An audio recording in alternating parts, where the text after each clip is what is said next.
ડભોઈ નગરપાલિકાની આગામી ચૂંટણીના પ્રચાર અર્થે વોર્ડ નંબર 1 માં કોંગ્રેસ દ્વારા શક્તિ પ્રદર્શન સાથે વિજય વિશ્વાસ રેલીનું ભવ્ય આયોજન કરવામાં આવ્યું હતું।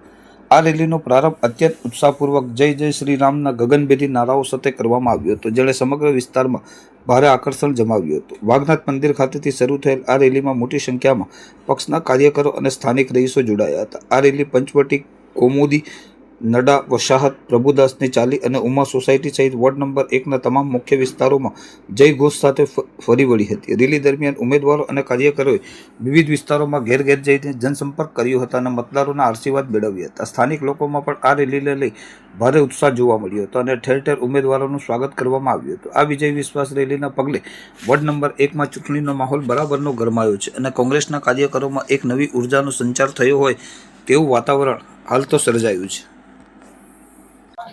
ડભોઈ શહેરના ઇતિહાસની અંદર નવો ઇતિહાસ રચાવા જઈ રહ્યો છે।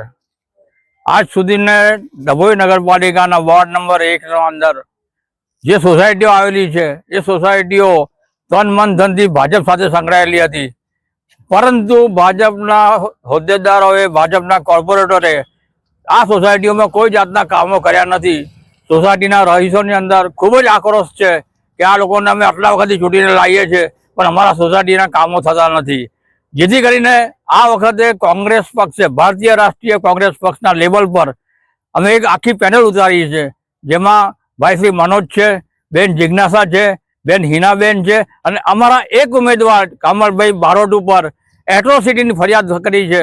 ભાજપના સૌ લોકોએ એને બદલે અમે એમના વાઇફને અમારી જોડે પ્રચારમાં લઈએ છીએ અને એમના વાઇફ અમારી જોડે હાજર છે।